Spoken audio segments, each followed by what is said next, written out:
Ah, Syukurlah. Kamu tadi sudah mata pelajaran apa kamu ke sini? ah, Fisika Pak. ah, Bagaimana dengan pelajaran tadi? Alhamdulillah menyenangkan Pak. Baiklah, nampaknya kamu ada keperluan dengan Bapak. Saya ingin konseling Pak. Bapak sangat senang sekali dengan kedatangan kamu di sini. Apakah kamu sudah pernah mengikuti yang namanya konseling belum? Belum Pak, baru pertama kali ini saya mengikuti konseling Pak. Baiklah, sebaiknya Bapak jelaskan dulu tentang konseling ya.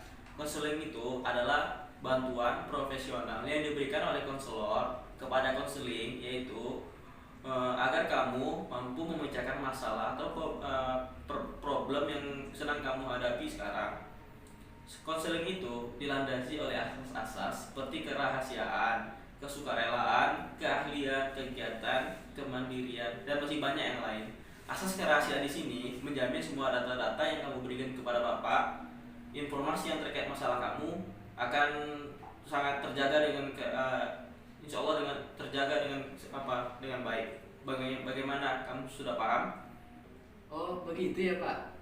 Wah, ya Pak, saya paham. Sekarang saya mengerti tentang konseling Pak. Baiklah, pertemuan kita ini dibatasi oleh waktu. Kita akan melakukan pertemuan dengan mempergunakan waktu kurang lebih 30 sampai 45 menit. Dengan adanya waktu yang sangat singkat ini, maka sebaiknya kita benar-benar memanfaatkan waktu ini. Nah, jika pertemuan kita pertama ini kita belum selesai masalah kamu, maka kita adakan perjanjian untuk mengadakan pertemuan berikutnya atau kontrak waktu. Setuju Pak.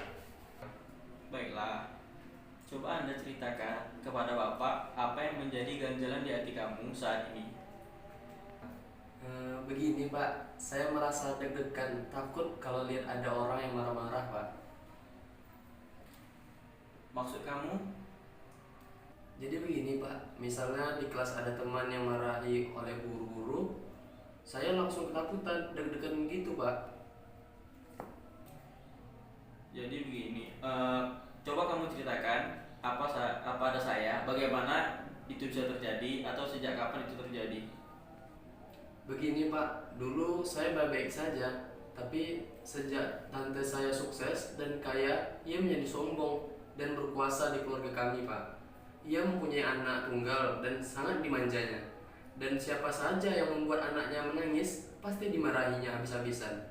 Dan saya selalu kena sasarannya Pak, karena saya yang paling tua. Pernah suatu ketika kami bermain, tiba-tiba sepupu saya bertengkar dengan saudara yang lain, dan saya dimarahi habis-habisan Pak. Ini terjadi sering sekali Pak. Jadi sejak itu saya kalau ada orang-orang marah pasti gemetar dan ketakutan. Begitu Pak. Iya, Bapak memahami perasaan kamu saat ini. Nampaknya kamu sangat terganggu dengan keadaan ini.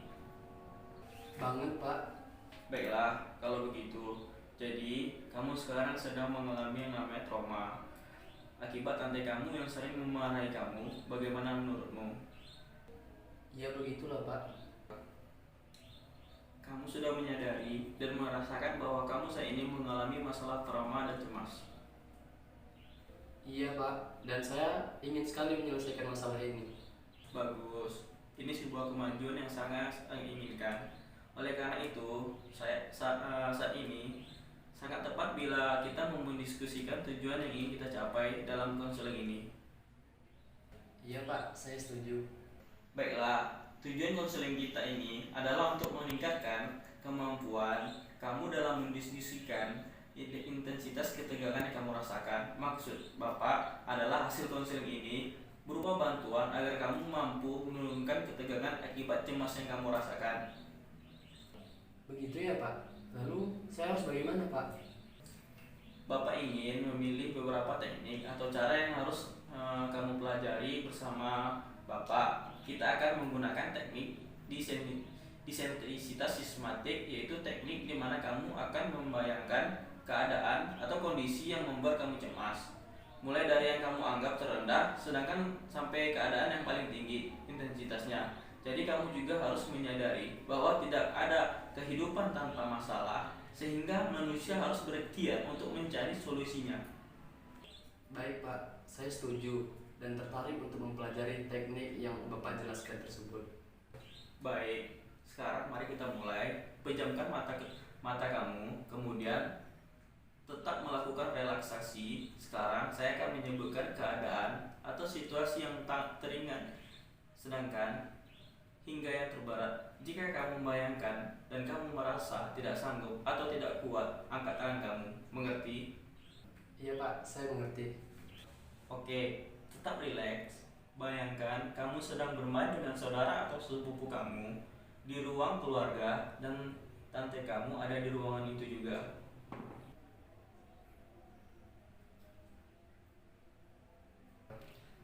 Kemudian, sepupu kamu bertengkar dengan saudara yang lain dan menangis.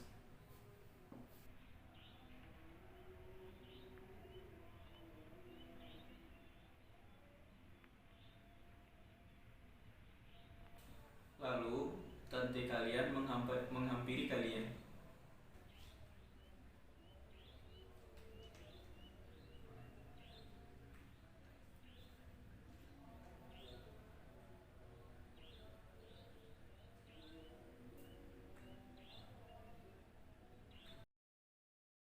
Bayangkan tante kamu mulai berbicara dengan suara yang keras dan bayangkan raut wajahnya.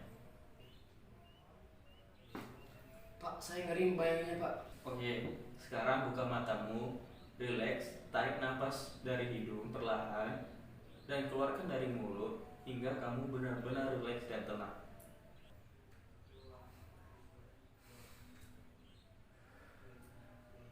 Sudah Pak. Apa yang kamu rasakan sekarang? Saya ngeri Pak. Awalnya biasa saja, tapi ketika saya mulai membayangkan tante saya berbicara dan saya membayangkan wajahnya, saya ngeri Pak. Oke, kita sudah pada tahap sedang dan kamu sudah merasakan tidak sanggup. Kita harus melakukan ini lagi. Ketika kamu sudah siap dan melewati tahap akhir, yaitu tahap yang terberat, bagaimana menurutmu? Baik Pak. Kita akan mempraktikkannya lagi. Bagaimana keadaan kamu sekarang? Saya sedikit lebih baik Pak, karena sudah menceritakan apa yang saya rasakan. Oke, sekarang kita mulai lagi. Sekarang relax dan ambil napas dalam-dalam. Pejamkan mata kamu. Sekarang bayangkan seseorang yang sedang memarahi anaknya dengan suara pelan karena tidak mau belajar.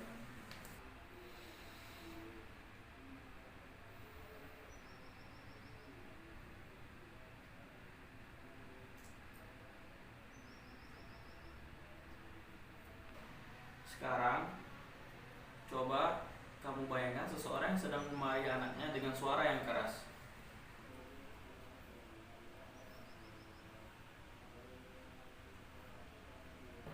Dan sekarang kamu berada dalam sebuah ruang keluarga. Di sana ada semua anggota keluarga, termasuk tante kamu.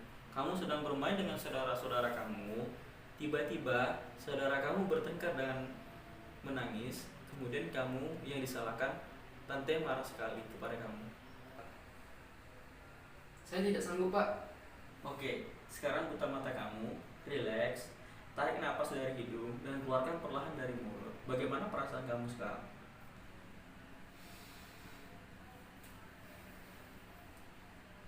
Deg-degan Bu, sudah Pak, tapi sudah lebih baik.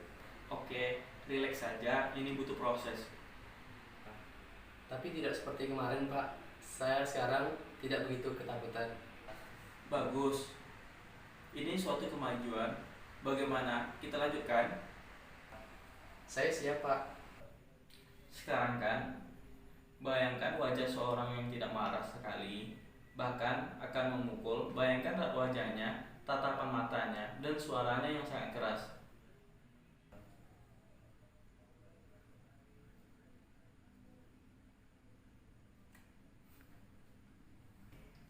Oke, buka mata kamu, relax dan tenangkan dirimu. Ngeri Pak. Kamu sudah berusaha, tinggal satu langkah lagi. Kamu butuh perjuangan dan kamu sudah melakukannya. Ini suatu kemajuan yang sangat cukup bagus. Baik Pak, mari kita lanjutkan lagi. Saya sudah siap. Baik, mari kita mulai lagi. Bayangkan wajah seseorang yang sedang marah sekali, bahkan akan memukul. Bayangkan raut wajahnya, tatapan matanya, dan suaranya yang sangat-sangat keras.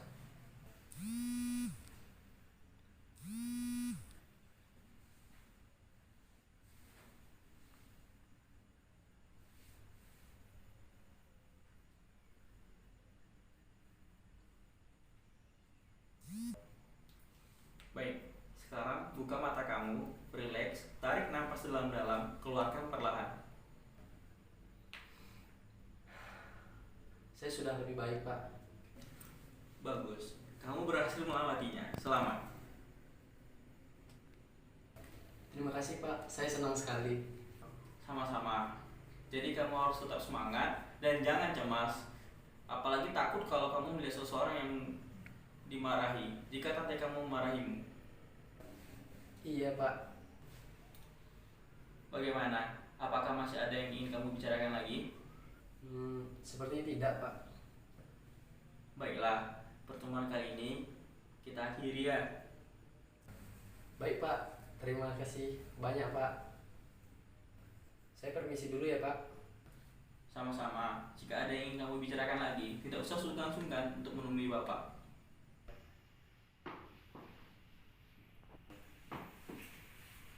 Assalamualaikum, Pak. Waalaikumsalam.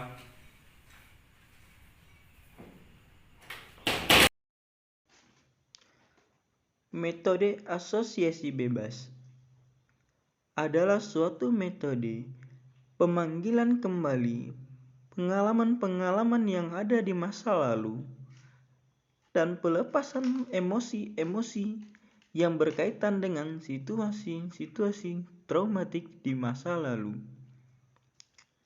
Dalam teknik asosiasi bebas, klien diminta untuk duduk di atas sofa yang begitu nyaman sambil memejamkan mata dan mencapai keadaan rileks. Kemudian, klien diminta untuk berbicara sebebas-bebasnya.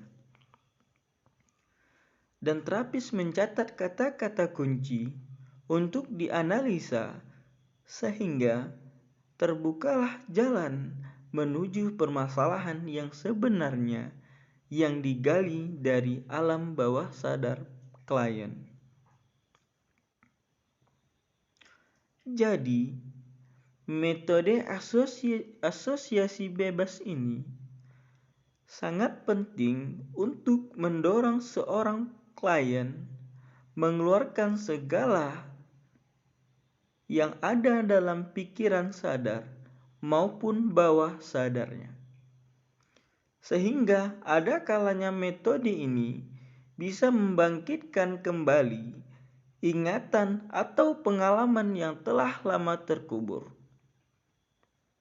Meskipun tidak semua aspek kehidupan mental dapat dinyatakan dalam kata-kata, namun penekanan metode ini pada koneksi intim antara bahasa, alasan, atau nalar, kesadaran dan kapasitas dalam membuat keputusan membuat metode ini merambah jauh dalam kehidupan mental seseorang.